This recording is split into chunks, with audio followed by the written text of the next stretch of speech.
স্বাধীন হয়েছি। আহনাব মলিন হেসে বলল। তাই তুই মিস করবি না আমাকে? অরুণিকা হেসে বলল। বাঁচবো আমি। ডিভোর্সটা দিয়ে গেলে আমি আরো ভালোভাবে বাঁচতাম। আহনাব শূন্য দৃষ্টিতে তাকালো অরুণিকার দিকে। অরুণিকা হাতটা স্পর্শ করতে গিয়েই থেমে গেল। সে মুখ ঘুরিয়ে নিয়ে ক্ষীণ কণ্ঠে বলল। এমনটা না করলে হতো না আমার সাথে? তোমাকে বোঝাতে চেয়েছি আঘাত কাকে বলে। আহনাব শুকনো হেসে বলল। ভালোই বুঝেছি। আমি তোর সাথে ভয়ঙ্কর অন্যায় করে ফেলেছি।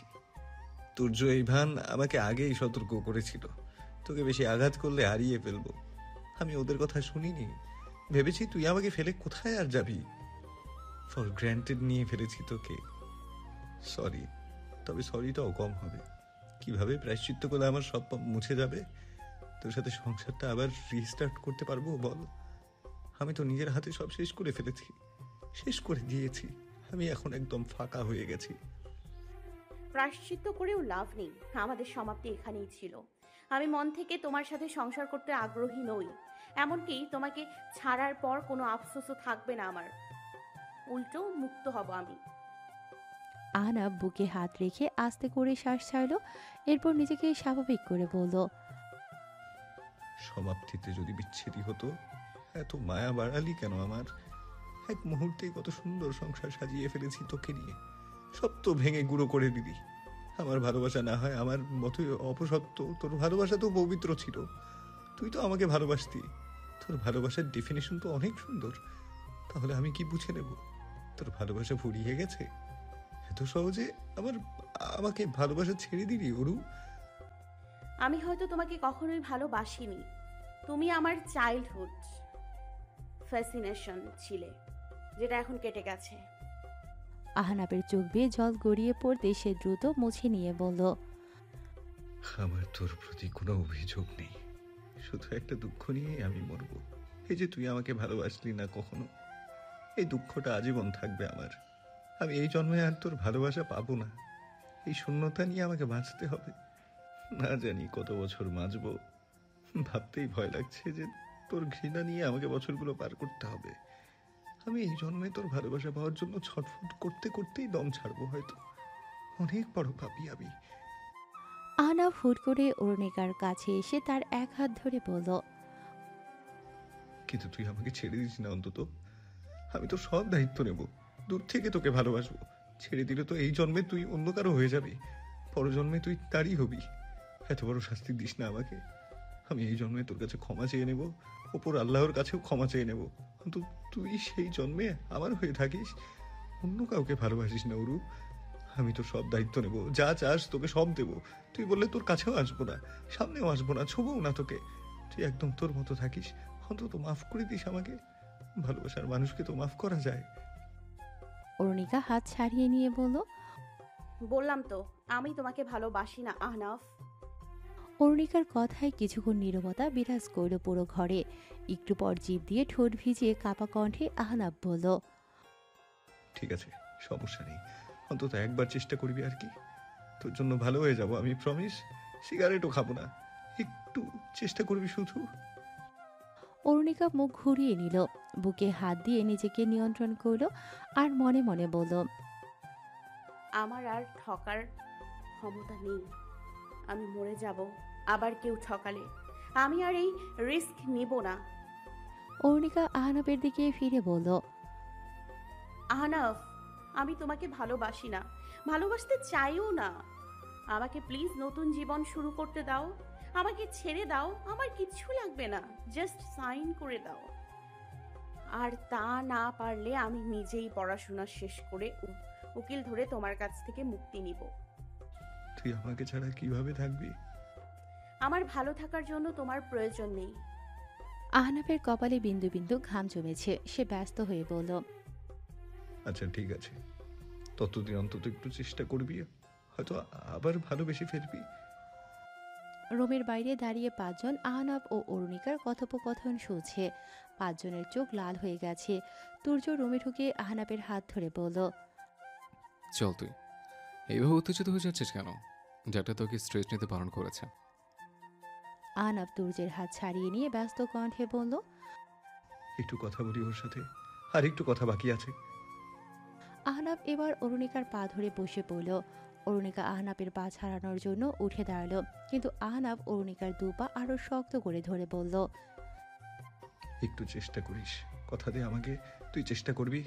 মিথ্যে আশা দিয়ে অন্তত বল চেষ্টা করবি, নয়তো আমার বেঁচে থাকাটা কষ্টকর হয়ে যাবে। তুর্য আহনাফের বাহু ধরে বলল।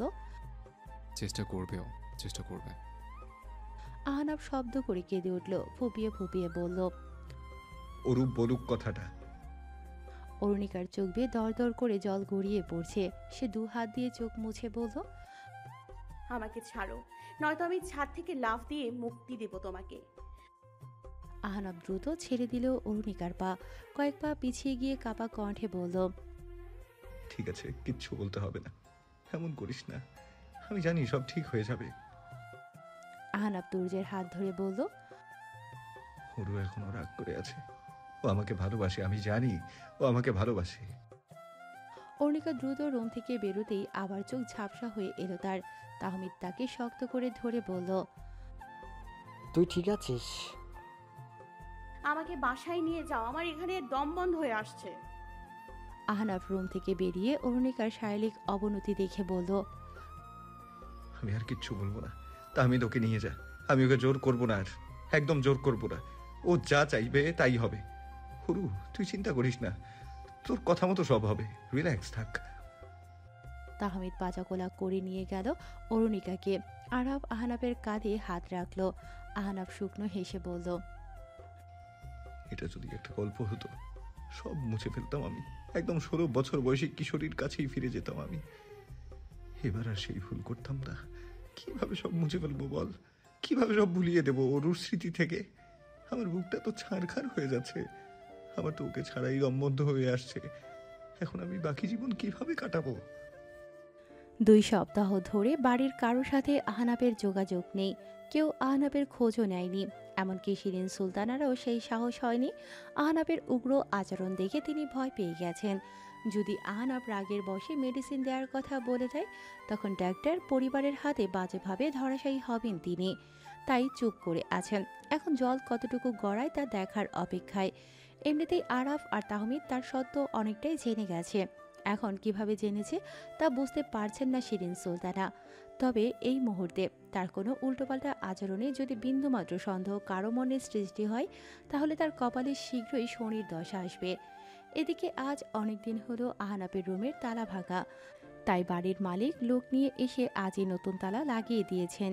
ওদিকে তুর্য, ইভান আর ইমন আহনাফের আলমারিতে তুলে রাখা মেডিসিন খুঁজে পেয়েছে। আহনাফ বাড়ি থেকে ফিরতেই তারা অনেক প্রশ্ন করেছিল এই নিয়ে, তবে সে কোনো উত্তর দেয়নি। মেডিসিনগুলো কোনো সাধারণ ঔষধ নয়, সবই নেশাদ্রব্য। একটা কথা শখানেকবার বলেও তার বিশ্বাস করাতে পারল না আহনাফকে। উল্টো সে জোর করেই মেডিসিনগুলো নিয়ে নিল। এমনকি এসব নিয়ে 5 জনের সাথে ধস্তাধস্তি পর্যন্ত হয়ে গেল তার। শেষমেশ আরাব বাধ্য হয়ে আরফিন চৌধুরী আর আমির চৌধুরীকে আহনাফের ব্যাপারে জানালো। আমির চৌধুরী সব শুনে একেবারে নিশ্চল হয়ে পড়েছেন। একমাত্র ছেলের এই অবস্থার জন্য নিজেকেই দায়ী করে যাচ্ছেন তিনি। কেন ছেলেকে চোখে চোখে রাখতে পারলেন না, এই আক্ষেপে বুকটা ফেটে যাচ্ছে তার।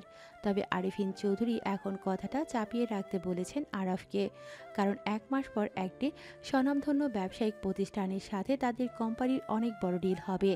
আহনাফকে রিহাবে পাঠালে যদি জানাজানি হয়ে যায়, তখন ডিলটা ক্যান্সেল হয়ে যেতে পারে। তাই আপাতত যা চলছে তা চলুক। আরাব বাবার এমন শর্তে বেশ অবাক হলো, বলল, তোমাদের কাছে আহনাফের দ্রুত সুস্থতার চেয়ে বিজনেস ডিল বেশি গুরুত্বপূর্ণ হয়ে গেছে? আরফিন চৌধুরী বললেন, দেখো আরাপ, অনেক কষ্ট করে এই বিজনেস দাঁড় করিয়েছি আমরা, তুমি এসব বুঝবে না, তাই যা বলছি তাই করো। ডাক্তারি পেশায় কি কম টাকা আয় করছো তোমরা, যে এখন আবার ব্যবসায়ও কোনো ছাড় দিতে চাচ্ছ না? আমাদের তো কোনো কিছুর অভাব নেই, বাড়ি আছে, গাড়ি আছে, অনেক জায়গায় ফ্ল্যাটও কিনেছো। আর তুমি এখনো ডাক্তার, আমিও সামনে এই পেশায় যাব। আমাদের সংসারে কোনো চাপ নেই, চাচু একই অবস্থা, ওনারও সব আছে। আমির চৌধুরী বললেন, আমি তোমার কথা বুঝতে পারছি আরাফ, তুমি আমার ছেলেকে আপন ভাইয়ের মতো ভালোবাসো, তাই তুমি এই কথা বলছো। কিন্তু আহনাফ অ্যাডিক্টেড, এ কথা যদি সবাই জেনে যায় তাহলে আমাদের ডিলটা ক্যান্সেল হয়ে যাবে। এই বিজনেস ডিলের উপর তোমার ভবিষ্যৎ নির্ভর করছে। আপাতত 1 মাস আহনাফকে চোখে চোখে রাখো। এমনিতে সবাই যদি জেনে যায় ওর চাকরিটাও চলে যাবে, পরে আর পাবে কিনা সন্দেহ। আরাফ হতাশ হয়ে নীরবে প্রস্থান করল। আরাফ চলে যাওয়ার পর আমির চৌধুরী বড় ভাইকে বললেন, আমার উপর জুবাইর ভাইয়ের বদ্ধ লেগে গেছে। ওনার মেয়েকে ঘর ছাড়া করেছে, তাই আমার ছেলের আজ এই পরিণতি। আরিফিন চৌধুরী বললেন, তবে এই ডিলটা সত্যি অনেক গুরুত্বপূর্ণ। এই ডিলটা হয়ে গেলে অরুণিকাকে ওর সব ফেরত দিয়ে দিব। এই ডিলটা তো আমরা অরুণিকার জন্যই করছি। মেয়েটার নামে তো কিছুই নেই। ওর বাবার ফ্ল্যাটটা পুরোটাই ওর নামে লিখে দিব। আর এই বিজনেসটা একটা স্টেজে নিলে এর প্রফিটও অরুণিকার নামেই যাবে। আরাফকে এখন এসব বলতে চাচ্ছি না, বললে হয়তো বুঝতো, কিন্তু কোনো কিছু অ্যাচিভ করার আগে নীরব থাকা ভালো। তাই এই কথা আপাতত আমাদের দুইজনের মধ্যেই থাক। রহস্য ব্র্যান্ডের কনসার্ট 5 দিন পর। প্রতি বছর হেমন্তের শুরুতেই কনসার্টের আয়োজন করা হয়। কয়েকটা ব্র্যান্ডের সাথে রহস্য ব্র্যান্ডও সেই তালিকায় যুক্ত থাকে, কিন্তু এবছর সবকিছুই যেন এলোমেলো হয়ে আছে। আহনাফ অরুণিকার শোকে ভেঙে পড়েছে। দিন দিন তার মনের অস্থিরতা বেড়েই চলেছে। কণ্ঠের ভারও আর আগের মতো নেই। গান গাওয়ার মতো মানসিক অবস্থাও তার নেই। 6 জন সদস্যের এই রহস্য ব্র্যান্ড, তাদের মধ্যে একজন তুর্য শেখ। ছোটবেলা থেকেই অসাধারণ গায়ক সে। দেশীয় সঙ্গীত প্রতিযোগিতায় অংশ নিয়ে পরিচিতি পেয়েছিল তুর্য, আর শিশুশিল্পী হিসেবে অর্জন করেছিল বহু পুরস্কার। তার বাড়ির এক কোণে এখনও সাজানো আছে তার অর্জিত ট্রফি আর সার্টিফিকেট। বয়স বাড়ার সাথে সাথে প্রতিযোগিতাও বেড়েছে। সময়ের সঙ্গে তাল মেলাতে না পারলেও তার কণ্ঠে মুগ্ধ হয়ে বহু স্বনামধন্য শিল্পী তাকে তাদের অ্যালবামে গান গাওয়ার সুযোগ দিয়েছেন। কয়েকটি টেলিফিল্মের সঙ্গীত পরিচালনার অভিজ্ঞতাও হয়েছে তার। কিন্তু তুর্য কখনোই এমন বিচ্ছিন্নভাবে কাজ করতে চায়নি। সে চাইতো একটা নিজস্ব পরিচয়, তার নিজের দল, যেই গানে তার পুরো স্বাধীনতা থাকবে, যেই গানের কথা তার জীবনকে স্পর্শ করবে। বিশ্ববিদ্যালয়ের গণ্ডিতে পা রাখতেই সে নিজের গানের দল গঠন করে ফেলে। তার 5 বন্ধুর গলার স্বরও বেশ ভালো, তাই তাদের নিয়েই সে রহস্যব্রাণ গঠন করে। নিজের সময় দিয়ে 5 জনকে গান শিখিয়েছিল সে, এমনকি এক একজনকে এক একটা বাদ্যযন্ত্র বাজানোও শিখিয়েছিল। তবে 5 জনের কারোরই নিজেদের পরিচয় প্রকাশের ইচ্ছে ছিল না। শুরুতে তারা মাস্ক পরে ভিডিও বানাতো, তবে এখন হেলমেট পরে স্টেজে ওঠে। আজও তুর্য ছাড়া বাকি 5 জনকে কেউ দেখেনি। ভক্তদের প্রশ্ন এখানেই, কেন বাকি 5 জন নিজেদের আড়াল করে রেখেছে? তুর্য প্রতিবারই উত্তর দেয় এটাই তাদের বিশেষত্ব, আর এজন্যই তো ব্র্যান্ডের নাম রহস্য রাখা হয়েছে। এরপর তাদের কয়েকটা গানের অ্যালবাম বের হতেই তারা বেশ পরিচিতি পেয়ে যায়। এরপর ধীরে ধীরে আয়োজকরা তাদের কনসার্টে অন্তর্ভুক্ত করেন। তুর্য রহস্য ব্র্যান্ডের প্রধান সদস্য। অ্যালবামের প্রায় গানই তার লেখা, তবে কয়েকটা গান তাহমিদ আর আহনাফও লিখেছে। তুর্য বেশ কয়েকটা বাদ্যযন্ত্র বাজাতে পারে। এর মধ্যে তার ভায়োলিনের সুর শ্রোতার হৃদ স্পর্শ করতে সক্ষম। তুর্যের ভায়োলিনের গায়ে একটা নাম খোদাই করা, যা প্রায়ই সবার চোখে পড়ে, শ্যামকন্যা। এই নামটা চাইলেও আর আড়াল করতে পারে না সে। ভক্তদের প্রশ্ন, এই শ্যামকন্যাটি কে? তুর্য হেসেই সেই প্রশ্ন উড়িয়ে দেয় আর বলে, কল্পিত চরিত্র, না হলে গান লেখা যায় না। আর শ্যামকন্যা তার কল্পনা, যে কল্পনা তাকে গান লিখতে অনুপ্রাণিত করে। তুর্য কখনো কনসার্টে ভায়োলিন বাজায়নি। এই অনুরোধ প্রতিবার প্রত্যাখ্যান করেছিল সে। স্টেজে অ্যাকোস্টিক গিটার হাতেই সে গান করে। ইমন খুব একটা ভালো সুর দিতে পারে না, গলা ভালো হলেও এখানে সে মোটামুটি ধরাশায়ী, তাই ব্র্যান্ডের ড্রামার হিসেবেই সে পরিচিত। খুব ভালো ড্রাম বাজায় সে, তাই রহস্য ব্র্যান্ডে তার ছদ্মনাম ড্রামাশন। ইমনই এই নাম নিজের জন্য পছন্দ করেছিল। সে মনে করে ভালো ড্রামার হতে পারা তার অনেক বড় অর্জন, এটি তার সৃজনশীলতার শান, তাই এই ছন্দ নামটি রাখা। অন্যদিকে ইভান কিবোর্ডিস্ট, তার হাতেই থাকে ব্র্যান্ডের প্রাণ। খুব চমৎকার সুর তুলতে পারে সে। তুর্যের জন্যই সে এই বিষয়ে আলাদা কোর্স করেছিল। ইভানও ইমনের মতো গানে কণ্ঠ দেয়নি। কোরাসে অংশ নিয়েছিল শুধু। তার ছদ্মনাম গিডভ্যান। এই বয়সে ডিকশনারি ঘেটে ভ্যান শব্দটি বের করেছিল সে, যার অর্থ মাঝে মাঝে প্রতিধ্বনিত করা বোঝায়।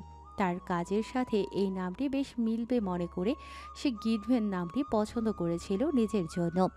অন্যদিকে আরাফকে দেখতে যতটা শান্ত মনে হয়, সে ততটাই আগুন ছড়ানো গিটার বাজায়। সে ব্র্যান্ডের মূল ইলেকট্রিক গিটারিস্ট। তার গিটারের সুরে কনসার্ট শুরু হয়। আরাফ যখন নীরবতা কাটিয়ে সুর তুলে, তখন অনেক দর্শকই আবেগ আপ্লুত হয়ে পড়ে। তাই তার ছদ্মনাম রাফ কিং রাখা হয়েছে। আরাফের ভক্ত আছে বেশ, মাঝে মাঝে গানে কণ্ঠ দেয় সে, বেশ মায়াময় সেই কণ্ঠস্বর। মেয়ে ভক্তরা তার চেহারা দেখার জন্য ব্যাকুল হয়ে আছে। তাহমিদ শাহরিয়ার বেশ গিটারিস্ট, অনেক সৃজনশীল সে, গভীর ভাবনার মানুষ, বেশ ভালো কবিতাও লিখে। এজন্যই তার ছদ্মনাম মৃতকাব্য। মৃত শব্দটি সে নিজেই দিয়েছিল, কারণ তার জীবনটাই মৃত নদীর মতো হয়ে গেছে। অন্যদিকে আহনাফ রহস্য ব্র্যান্ডের আবেগপ্রবণ একজন সদস্য, বেশ ভালো গান করে সে, চমৎকার পিয়ানো বাদকও বটে। তুর্যের পর আহনাফের ভক্ত বেশি, তবে তুর্যের চেয়ে আহনাফের প্রতি আলাদা আকর্ষণ সবার, কারণ তার চেহারা এখনও কেউ দেখেনি। তবে রহস্য ব্র্যান্ডের ভক্তরা আহনাফকে বেশি ভালোবাসে। হেলমেট পরায় তার শারীরিক গঠন ভালোভাবেই সবার চোখে পড়ে। বাকিদের তুলনায় আহনাফ যথেষ্ট লম্বা, কাঁধ চওড়া। কালো শার্ট পরে সে স্টেজে উঠে, মেয়েরা তাকে অনুকরণ করে কালো জামা পরে কনসার্টে আসে। সবার হাতে থাকা প্লে কার্ডে কুয়াশ বাহ নামটি বেশি দেখা যায়। কুয়াশ বাহ আহনাফের ছদ্মনাম। তার রিক্ত শূন্য জীবনটি কুয়াশা জড়ানো স্বপ্নের মতো। অরুণিকার সাথে বিয়েটাও তার কাছে স্বপ্নের মতোই ছিল। শীত আহনাফের পছন্দের একটি ঋতু। এই মাসেই বিয়ে হয়েছিল আহনাফ ও অরুণিকার। এরপর অরুণিকার সাথে 5 বছরের বিচ্ছেদকালে আহনাফকে সঙ্গ দিয়েছিল কুয়াশাচ্ছন্ন ভোর। ভোরের শীতল বায়ুপ্রবাহের স্পর্শে তার হৃদয়ে দুয়ার খুলে যেত। ওই মুহূর্তে ভালো গান লিখতে পারত সে, এজন্যই সে কুয়াশবা নামটি নিজের জন্য পছন্দ করেছিল। তাছাড়া তুর্যের আহনাফের প্রতি আলাদা যত্ন অনেকবারই প্রকাশিত হয়েছিল ভক্তদের সামনে, তাই তুর্য ভক্তরাও আহনাফকে বেশি পছন্দ করে। কিন্তু এবছর কি হবে তা বোঝা যাচ্ছে না। ক্যাম্পাস থেকে বের হওয়ার আগ মুহূর্তে তুর্য পথ রোধ করে দাঁড়ালো অরুণিকার। তুর্যকে সামনে দণ্ডায়মান দেখে ভ্রু কুঁচকে তাকালো সে, জিজ্ঞেস করল, কিছু বলবে? তুর্য ক্ষীণ হেসে বলল, অনেক দূরে সরিয়ে দিচ্ছ আমাদের। অরুণিকা দীর্ঘশ্বাস ছেড়ে বলল, পথ চলতে গিয়ে অনেক সম্পর্ক পেছনে পড়ে যায়, পিছু ফিরে তাদের নিয়ে আসার সময় আর থাকে না। তুর্য স্থির দৃষ্টিতে তাকিয়ে রইল অরুণিকার দিকে। অরুণিকা তাকে পাশ কাটিয়ে চলে যেতে নেবে, তখনই তুর্য বলল, যদি সে ছেলেবেলা আবারও ফিরে আসতো। অরুণিকা থেমে গেল। তুর্য পুনরায় তার সামনে এসে দাঁড়ালো। অরুণিকাকে আপাতমস্তক দেখে বলল, টুইঙ্কেল, তুমি ফিরে আসো আমার জীবনে। আমি তোমাকে প্রমিস করছি, তোমাকে এবার একটুও নিরাশ করব না। বিশ্বাস ভেঙে গেলে আর ফিরে আসে না। তুমি তোমার জায়গায় ঠিকই আছো, কিন্তু আহনাফ সম্পর্কে হয়তো তোমার অনেক কিছু অজানা। অরুণিকা তা ছিলে সুরে বলল, অজানা? তাকে অনেক ভালোভাবে চিনেছি আমি। যাই হোক, আহনাফ অসুস্থ, ওর হার্টের সমস্যা আছে। অরুণিকা চমকে তাকালো তুর্যের দিকে। তুর্য বলল, আমরা ওকে হারাতে চাই না। ও তোমার সাথে অন্যায় করেছে, তাই বলে কি তুমি চাও ও আমাদের মাঝেই না থাকুক? অরুণিকার গলা কাঁপছে তুর্যের কথা শুনে ক্ষীণ কণ্ঠে বলল, আমি কখনো চাই না ওর এমন কিছু হোক। ও ওর মতো ভালো থাকুক। তোমাকে ছাড়া ভালো নেই আহনাফ। আমি ওর পাশে থাকলে কমফোর্ট জোনে থাকি না। কাউকে ভালোবাসো? অরুণিকা চোখ বড় বড় করে তাকালো তুর্যের দিকে। বারংবার হিমালয়ের নামটি তার মস্তিষ্কে ঘুরপাক খাচ্ছে। 2 সপ্তাহ মানুষটির কোনো হদিশ নেই, অনলাইনেও আসেনি। অরুণিকা নিজেও জানে না সে হিমালয়ের প্রতি এত দুর্বল হয়ে পড়েছে কেন। তুর্য হালকা হেসে বলল, তোমার চোখ দেখি উত্তর পেয়ে গেছি আমি। আমরা তোমার অধিকার কেড়ে নেব না। তোমারও ভালোবাসার অধিকার আছে।